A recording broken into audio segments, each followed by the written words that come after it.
संपूर्ण हिंदी पाठशाला। नमस्कार, जय हिंद, जय हिंदी प्यारे बच्चों।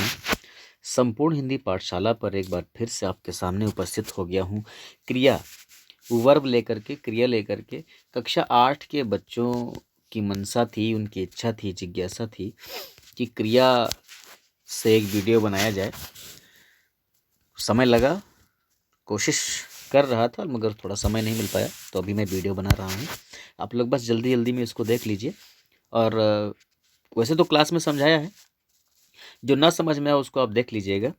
हाँ, एक निवेदन करूँगा कि लाइक करना आपकी अनिवार्यता है। जैसे मैं अपनी अनिवार्यता समझता हूँ वीडियो बनाना, ऐसे ही आपकी अनिवार्यता है कि आप इस वीडियो को लाइक करें, शेयर करें। सब्सक्राइब नहीं किया है तो सब्सक्राइब जरूर करें। सीधा चलते हैं चैप्टर पर, बिना किसी लाग लपेट के, बिना किसी बात के, ठीक है ना। चैप्टर है क्रिया। वर्ब की हम लोग बात करते हैं। क्रिया किसको कहते हैं? तो शब्द के जिस रूप से किसी काम के करने या होने का पता चलता है, या किसी घटना का पता चले कि घटना घट गई है ना। कोई व्यक्ति, वस्तु की जो स्थिति है, दशा, उसके बारे में जानकारी मिलती है, तो हम लोग उसको क्रिया कहते हैं। जिस शब्द से इससे ये सारी जानकारियां मिलेंगी, कोई घटना पता चले, किसी एक शब्द को पढ़ करके किसी घटना का पता चले, किसी व्यक्ति की स्थिति का पता चले, गिर गया, आदमी गिर गया, उसकी स्थिति है, दशा है ना। बीमार हो गया तो भी उसकी स्थिति है, ठीक है ना। तो इन सब बातें में जो शब्द हमें बताता है उसको हम क्रिया कहते हैं। जैसे मान लीजिए हम कहते हैं कि बस की टक्कर हो गई। अब टक्कर होना क्या है? तो टक्कर होना क्या है? क्रिया है, ठीक है ना। तो ये घटना है, घटना घटी, है ना। ये चीजें क्रिया के अंतर्गत आती हैं। एग्जाम्पल से बात को समझेंगे। जैसे नेहा पढ़ रही है, तो नेहा का जो पढ़ना है ये क्रिया है। ठंडी हवा चल रही है, तो चलना क्या है? क्रिया है। पर्दा हिल रहा है, तो हिलना क्या है? क्रिया है। क्रिया का अर्थ आप जाने क्या होता है? तो क्रिया का अर्थ होता है काम। कोई भी काम अगर हो रहा है तो उसको क्रिया कहा जाता है। जैसे आना जाना, खाना पीना, पढ़ना लिखना, बोलना उठना, बैठना रहना, चढ़ना उतरना, सुनना गाना, नाचना कूदना, है ना। ये सारी चीजें क्या होंगी? क्रिया कहलाएंगी। प्रत्येक क्रिया या तो होती है या फिर उसको किया जाता है। तो जो होगी वो खुद की क्रिया रहेगी, और करेगा अगर तो कोई व्यक्ति को होगा, और जो व्यक्ति होगा उसको क्या कहा जाएगा? तो इसको हम कर्ता कहते हैं। जो काम को करने वाला व्यक्ति होता है वो कर्ता कहलाता है। जैसे अंशु पढ़ रही है, तो इसमें अंशु में ये अंशु क्या है? अंशु इज द कर्ता, ठीक है ना। और पढ़ना क्या है? क्रिया है। तो पढ़ रही है क्रिया हो जाएगा, ठीक है ना। समझ में आ रहा होगा आप लोगों को। अगला देखते हैं, धातु की बात करते हैं। क्रिया के मूल रूप को धातु कहा जाता है। क्रिया के मूल रूप को धातु कहा जाता है। जैसे हम जब पढ़ना शब्द का प्रयोग करते हैं, तो पढ़ना में ना को छोड़ करके जो है क्या है? पढ़। ये है आपकी मूल रूप। इसी से हम लोग इसके अलग अलग रूप बनाते हैं क्रिया के। ना लगा देंगे तो पढ़ना हो जाएगा, और ता लगा देंगे तो पढ़ता हो जाएगा, ते लगा देंगे तो पढ़ते हो जाएगा, ठीक है ना। आई लगा देंगे तो पढ़ाई हो जाएगा। इस तरीके से इसके रूप बनाते हैं हम लोग, ठीक है ना। जैसे लिख में ना लगा, लिख में ता लगा, लिख में आ लगा। इसमें सब में देखिए लिख लिख लिख लिख, और लिखेगा में भी लिख है। तो इन सभी रूपों में लिख का समान रूप से प्रयोग मिलता है। इस समान रूप से मिलने वाले अंश को ही क्या कहा जाता है? धातु कहा जाता है। इस प्रकार ये चढ़, जल, चल, खा, गा, ये सब क्या है? धातु कहलाएंगे। जो चीज समझ में ना आए बेटा कमेंट करके जरूर पूछ लेना, ठीक है ना।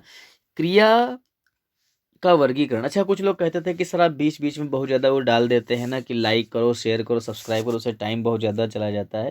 तो मैं कुछ नहीं कह रहा हूँ, ठीक है ना। देख रहा हूँ कि कितने लोग, कितने व्यूज रहेंगे और कितने लाइक रहेंगे, उस हिसाब से आपसे बात करेंगे। उसके बाद में वीडियो बनाना बंद कर दूंगा आप लोगों के लिए। उनके लिए वीडियो बनाऊंगा जो लोग वीडियो को देखेंगे और लाइक भी करेंगे, ठीक है ना। फिर तो आपके लिए वीडियो बनाना बंद। अगर आप लाइक करेंगे तो ही वीडियो बनेगा। जितने व्यूज होंगे उतने लाइक चाहिए। तो प्रयोग के आधार पर हम बात, क्रिया के वर्गीकरण की बात करते हैं। तो क्रिया का वर्गीकरण दो प्रकार से करते हैं। कक्षा में भी आपको मैंने बताया था कि एक है प्रयोग के आधार पर, एक है रचना के आधार पर, ठीक है ना। तो ये जो प्रयोग के आधार पर है, इसको हम कर्म के आधार पर कह लेते हैं। क्या कह लेते हैं? इसको हम लोग कर्म के आधार पर कह लेते हैं।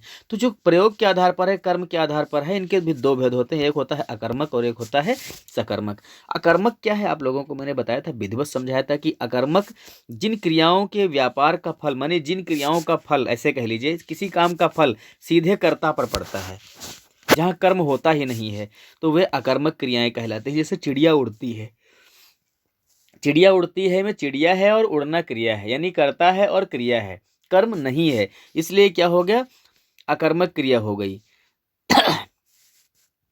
जैसे यहाँ पर लिखा हुआ, चलना, बैठना, उठना, हंसना, रोना, सोना, टहलना, उतरना, चढ़ना, ये जितने भी शब्द हैं उड़ना को इंक्लूड करके, ये सारे शब्द हमेशा अकर्मक रहते हैं। जहाँ कहीं भी इनका प्रयोग होगा कर्म की जरूरत नहीं होती इनमें। बहुत सारे शब्द ऐसे हैं जो बिना कर्म के लिखे नहीं जा सकते, तो जो बिना कर्म के नहीं लिखे जा सकते हैं उनको सकर्मक ही कहा जाएगा, और जिनमें कर्म की आवश्यकता ही नहीं है वो अकर्मक हैं। अच्छा, सकर्मक को भी कभी कभी अकर्मक के रूप में हम लोग लिख लेते हैं, वो हम आगे आपको बताएंगे।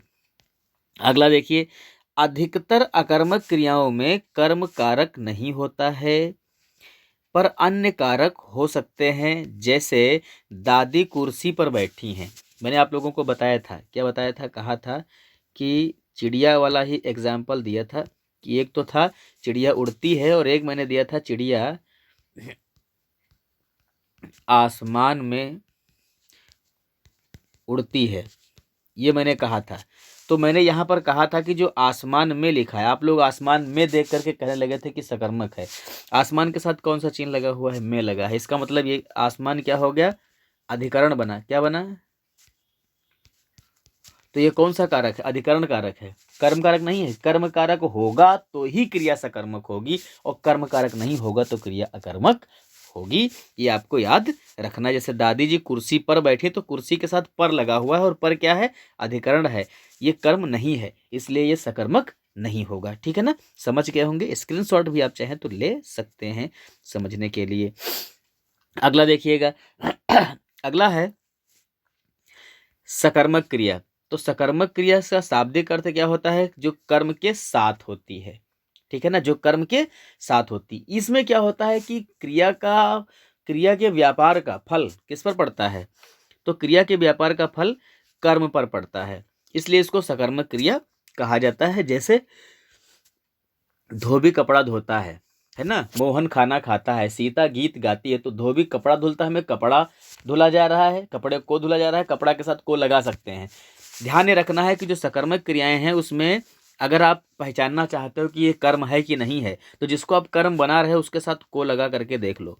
अगर को नहीं लगा है तो आप को लगा कर देख लो, अगर वाक्य सही बनता है तब तो वो सकर्मक है, वाक्य सही नहीं बने तो फिर वो सकर्मक नहीं है। ठीक है ना, धोबी कपड़ा धुलता है में कपड़े को हो जाएगा, ठीक है ना। मोहन खाना खाता है में खाना जो है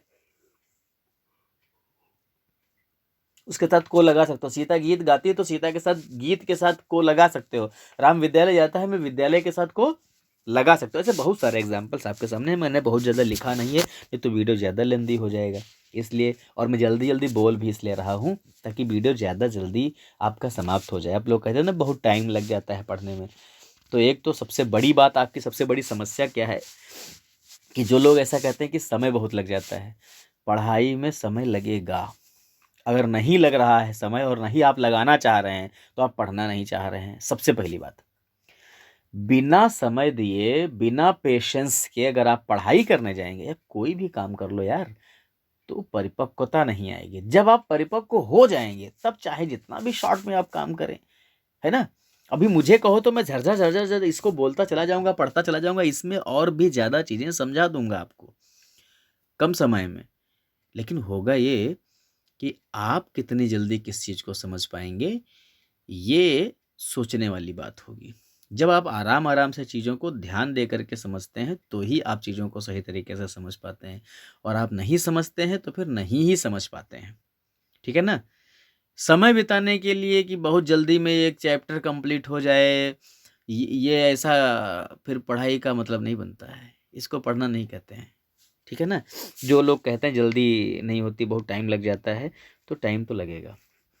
अगर आपके पास टाइम नहीं तो पढ़ना छोड़ दीजिए, ठीक है ना, पढ़ाई नहीं कर पाएंगे आप।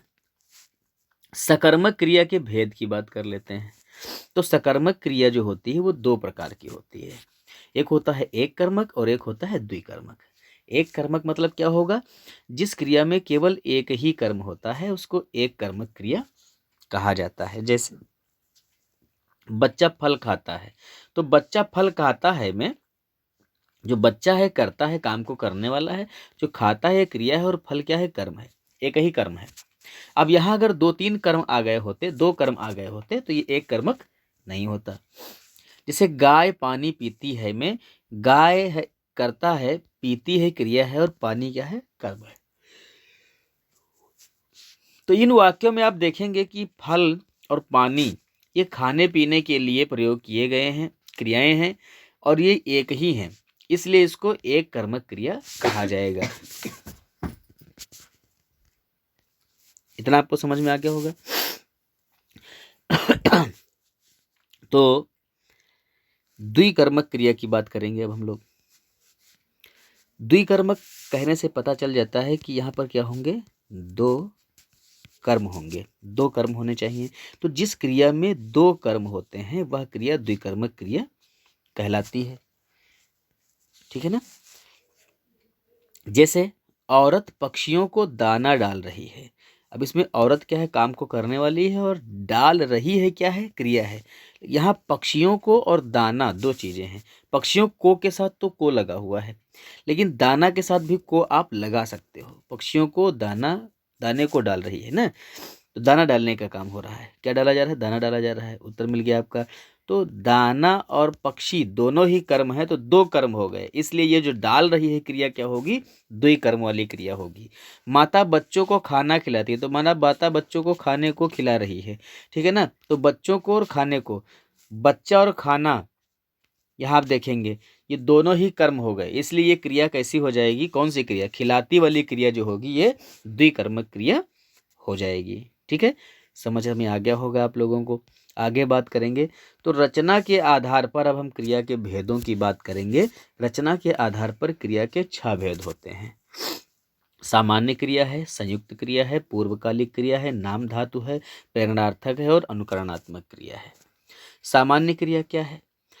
कुछ क्रियाएं भाषा में रूढ़ शब्द के रूप में प्रचलित हो जाती हैं, इनको मूल क्रियाएं कहा जाता है। ये धातु में ना जोड़ करके बनाई जाती हैं। जैसे पढ़ना, लिखना, आना, पाना, जाना, उछलना, कूदना, खेलना, ये सारी चीजें जो हैं कैसी हैं? सामान्य क्रियाएं हैं। ठीक है ना? यहाँ आपने देखा होगा कि सामान्य क्रिया में जहाँ हम लोग बात कर रहे हैं, तो सामान्य क्रिया में मूल रूप से मूल क्रिया के साथ में हमने ना जोड़ रखा हुआ है। ठीक है ना? ऐसे ही कोयल अब गाएगी। माँ ने खाना खाया। ठीक है ना? तो इस तरीके से भी ये खाया, अब हालांकि कोयल अब नाचेगी लिख दिया है, कोयल नाचेगी नहीं। ठीक है ना? कोयल गाएगी ऐसे लिखना। तो गाएगी और नाचेगी, खाएगी, आएगी, जाएगी, बैठेगी, सामान्य रूप से जो क्रिया का रूप प्रयोग किया जाएगा उसी को हम लोग सामान्य क्रिया कहते हैं। आगे बात करेंगे संयुक्त क्रिया। संयुक्त क्रिया में क्या होता है कि जब दो धातुएं आपस में जुड़ करके एक क्रिया बनाती हैं, दो धातुएं आपस में मिलेंगी, दो क्रियाएं आपस में मिलेंगी और वो एक क्रिया बनाएंगी, तो उस क्रिया को संयुक्त क्रिया कहा जाएगा। जैसे वह पढ़ रहा है, तो इसमें देखिएगा वह पढ़ रहा, एक तो है पढ़ना, एक क्रिया है पढ़ना और एक क्रिया है रहना। तो पढ़ना और रहना को आपस में जोड़ा मैंने तो बना पढ़ रहा। ठीक है ना? ऐसे ही कल मेहमान चले जाएंगे, तो एक चले जाएंगे में आप देखेंगे एक लिखा है चलना, एक क्रिया है चलना और एक क्रिया है जाना। तो चलना और जाना दोनों को आपस में जोड़ा तो होगा चले जाएंगे, मैंने कर दिया है ना। जाएंगे क्यों बना है? जाएंगे बना है काल का प्रयोग करने से, है ना। काल कोई भी हो सकता है, वचन कोई भी हो सकता है, क्रियाएं दो आपस में जुड़ रही हैं। पूर्वकालिक क्रिया, भाई जो चीज समझ में ना आए कमेंट जरूर कर देना, बात पूछ लेना, मैं समझा दूंगा। पूर्वकालिक क्रिया क्या है? तो जिस क्रिया का पूरा होना किसी दूसरी क्रिया के पूरे होने पर निर्भर होता है, किसी दूसरी क्रिया का पूरा हो जाना उसके पहले सुनिश्चित होता है ना। तो उसको कहते हैं कौन सी क्रिया? पूर्वकालिक क्रिया कहते हैं। जैसे वह पढ़कर सोएगा, वह पढ़कर सोएगा, वह हाथ धुलकर खाएगा, हाथ धुलकर खाएगा। खाने की क्रिया से पहले उसने एक क्रिया की, हाथ धुलना, है ना। नहाकर विद्यालय गया, तो विद्यालय जाने से पहले उसने नहाया, है ना। सोकर उठा, सो लिया है उसने, फिर वो उठा है, तो सोकर उठा है, ठीक है ना। इस तरीके से आपकी, तो जो भी पूर्वकालिक क्रिया होगी याद रखना उसके पीछे कर लगा होगा। जिस शब्द के पीछे कर लगा हो वो पूर्वकालिक क्रिया है, ये पहचान है। आगे बढ़ते हैं, नाम धातु क्रिया की बात करेंगे। नाम को ही अगर धातु बना दिया जाए, मैंने कक्षा में आप लोगों को समझाया था, नाम माने होता है संज्ञा, तो संज्ञा सर्वनाम या विशेषण, ठीक है ना। इन शब्दों को अगर क्रिया बनाया जाता है, धातु बनाया, धातु माने होता है क्रिया, मैंने आपको बताया, तो धातु अगर बना दिया जाए नाम को तो उसको कहा जाएगा नाम धातु। जैसे हम लिखते हैं हाथ, हाथ क्या है? हाथ नाम है किसी वस्तु का, किसी चीज का, ठीक है ना। अंग में एक अंग होता है, उसको हम लोग हाथ के नाम से पुकारते हैं, उसको हाथ का नाम दिया है, ठीक है ना। अब इस हाथ के साथ कुछ ऐसे प्रत्यय लगाए जाएं जो ये क्रिया बन जाए, ठीक है ना। शब्द के साथ प्रत्यय लगा करके क्रिया बनाते हैं, याद रखना। तो संज्ञा सर्वनाम या विशेषण शब्दों के अंत में प्रत्यय, प्रत्यय किसको कहते हैं? किसी शब्द के बाद में जुड़ करके उस शब्द के अर्थ में परिवर्तन करने वाले जो शब्दांश होते हैं, शब्द के भाग, टुकड़े, है ना, चाहे अक्षर हो चाहे शब्द का कोई भाग हो, तो उसको क्या कहा जाएगा? उसको हम लोग कहते हैं प्रत्यय। तो ये प्रत्यय जब किसी शब्द के साथ जुड़ जाते हैं और वो क्रिया बन जाए, यानी उस शब्द से किसी काम के करने या होने का बोध होने लगे, तो उसको कह देंगे हम लोग नाम धातु। जैसे हाथ से हथियाना शब्द बनता है, और बात से बतियाना, लात से लतियाना, थप्पड़ से थपड़ियाना, इस तरीके से, है ना। गाली शब्द है, गाली से गलियाना, ठीक। इस तरीके से जो है नाम धातु क्रियाएं हम लोग समझते हैं। बात करेंगे प्रेरणार्थक क्रियाओं की। प्रेरणार्थक क्रिया का मतलब होता है प्रेरणा देना, प्रेरित करना। जिस क्रिया का शब्द से यह पता चले कि कर्ता खुद वह काम नहीं कर रहा है, बल्कि वह काम किसी और से करवाना चाहता है, करने की उसको प्रेरणा दे रहा है, प्रेरित कर रहा है करने के लिए, या दूसरे से काम करवाता है, तो उस क्रिया को कहा जाएगा प्रेरणार्थक क्रिया। जैसे अध्यापिका ने बच्चों को निबंध लिखाया और अध्यापिका ने बच्चों से निबंध लिखवाया। यहाँ पर आप देख रहे होंगे एक जगह लिखा है बच्चों को निबंध लिखाया और एक जगह लिखा है बच्चों से निबंध लिखाया। दोनों के मतलब अलग अलग हैं। एक में अध्यापिका खुद शामिल है, वो काम कर रही है ना, और एक में अध्यापिका है ही नहीं। देखना, तो इस आधार पर ये दो आधार अलग अलग आए हैं, इनके आधार पर प्रेरणार्थक क्रियाओं के दो भेद हो जाएंगे। कौन कौन से? एक प्रथम प्रेरणार्थक क्रिया और एक द्वितीय प्रेरणार्थक क्रिया। अब बताओ प्रथम प्रेरणार्थक क्रिया क्या होगी? प्रथम प्रेरणार्थक क्रिया, मैंने डेफिनेशन नहीं लिखवाई, ध्यान रखना। प्रथम प्रेरणार्थक क्रिया उसको कहते हैं जहां पर बेटा क्रिया में कर्ता जो प्रेरणा दे रहा है, प्रेरणा देने वाला व्यक्ति क्रिया में है, शामिल है, ठीक है ना। जैसे लिखा है प्रथम प्रेरणार्थक क्रिया। प्रथम प्रेरणार्थक क्रिया में आप यहां देखें, अध्यापिका ने बच्चों को निबंध लिखाया। अध्यापिका ने बच्चों को निबंध लिखाया लिखा हुआ है, अध्यापिका इसमें शामिल है। अध्यापिका ने बच्चों को निबंध लिखाया, वो बोल रही है, बच्चे लिख रहे हैं, ठीक है ना। तो अगर प्रेरणा देने वाला पर्सन, प्रथम प्रेरणार्थक बता रहा हूं मैं, इसमें क्या होता है, जो व्यक्ति प्रेरित कर रहा होता है किसी को काम करने के लिए, वह खुद इस क्रिया को करवाने के लिए शामिल होता है उसमें, ठीक है, तो उसको प्रथम प्रेरणार्थक क्रिया कहते हैं। और जब काम करने वाला, अब द्वितीय प्रेरणार्थक क्रिया की बात करेंगे, जब काम करने की प्रेरणा देने वाला व्यक्ति खुद खुद शामिल ना होकर के किसी और से वो काम करवाता है, तो उसको कहा जाता है भैया द्वितीय प्रेरणार्थक क्रिया होती है वो। अध्यापिका ने बच्चों से निबंध लिखवाया, बच्चों से कहा कि जाओ करो, बच्चे खुद कर रहे हैं, अध्यापिका डिक्टेट नहीं कर रही, वहां पर बोल नहीं रही है, ठीक है ना, बच्चे अपने आप से लिख कर लेकर आ रहे हैं, तो उसने लिखने को प्रेरित किया और बच्चे खुद कर रहे हैं। और यहाँ क्या है, खुद शामिल होकर के प्रेरित करती है। अगर खुद शामिल होकर के प्रेरित करेगी तो उसको प्रथम प्रेरणार्थक क्रिया कहेंगे, और खुद नहीं उसमें शामिल है, सिर्फ बच्चे करेंगे या कोई दूसरा जिसको प्रेरणा दी जाए वो काम करेगा, तो फिर वो द्वितीय प्रेरणार्थक क्रिया के अंतर्गत आएगा। ठीक है ना। अगला अनुकरणात्मक क्रिया। अनुकरणात्मक क्रिया क्या है? अनुकरण से रिलेटेड है अनुकरणात्मक क्रिया।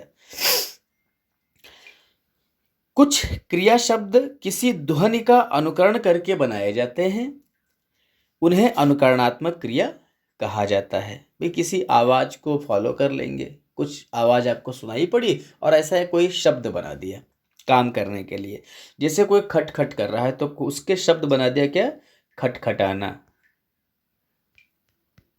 ठीक है ना। खटखट से क्या बना? खट खटाना, खटखटाना बन गया। तो दरवाजा खटखटाना बंद करो, इस तरीके से, है ना। अब मान लीजिए घोड़े की आवाज है हिन हिन की। कैसी आवाज है? हिन हिन की। ठीक है। अब इस शब्द को सुना, एक क्रिया बना दिया, घोड़े हिनहिना रहे हैं, तो हिनहिना उनके लिए एक काम हो गया। ठीक है ना। मक्खियां भिनभिना रही हैं, तो भिनभिनाना एक काम हो गया। ठीक है ना। धड़धड़ा के गिर पड़े, समझे ना। तो ऐसे शब्द किसके अंतर्गत आते हैं? अनुकरणात्मक क्रिया के अंतर्गत आते हैं। मैंने पूरा शॉर्ट में समझाने का आपको प्रयास किया है, और भी प्रकार हो सकते हैं, होते हैं, मैंने और भी क्लास में और भी चीज़ें समझाई हैं, लेकिन उन सब पर विशेष ध्यान न दे करके आपकी परीक्षा के लिए जो बहुत महत्वपूर्ण है वो इतने ही रूप बहुत महत्वपूर्ण है। ठीक है ना। आगे देखेंगे। संपूर्ण हिंदी पाठशाला पर आपके आने के लिए आपको बहुत बहुत धन्यवाद। वीडियो को पूरा देखा है तो आपको बहुत बहुत धन्यवाद। यदि आपको वीडियो पसंद आई है तो लाइक ज़रूर कर दीजिएगा। आपका एक लाइक हमें आगे वीडियो बनाने के लिए प्रेरणा देगा, और नहीं तो फिर हम हतोत्साहित हो जाएंगे। फिर तो वीडियो बनाएंगे, ऐसा नहीं बनाएंगे, लेकिन दूसरी दिशा में मुड़ जाएंगे। फिर तो उसके लिए वीडियो बनाएंगे जो लाइक करेगा। अपने साथियों को भेजें। यदि आपने अभी तक इस चैनल को सब्सक्राइब नहीं किया है तो प्लीज़ सब्सक्राइब कर लीजिए, और ये बेल आइकॉन जरूर दबा लीजिए। बहुत से बच्चे कहते हैं सर वो वीडियो डाल दीजिए, जबकि वीडियो पड़ा है, पता नहीं उनको क्यों, क्योंकि उन्होंने ये बेल नहीं दबाई है। कोई सूचना या नया वीडियो बनाने के लिए कमेंट करेंगे, कुछ पूछना है तो भी कमेंट करेंगे। आपका एक कमेंट हमें और आगे अच्छे वीडियो बनाने में मदद कर सकता है। आपके लिए अच्छे वीडियो हम बना सकते हैं। ठीक है ना बेटा। तो आशा करते हैं कि इस बार आप लोग बिना लाइक किए नहीं पढ़ेंगे, है ना। पढ़ेंगे तो लाइक जरूर करेंगे। ओके, मिलते हैं अगले वीडियो में। पढ़ते रहिए। परीक्षा की आपको हार्दिक शुभकामनाएं। धन्यवाद। जय हिंद, जय हिंदी।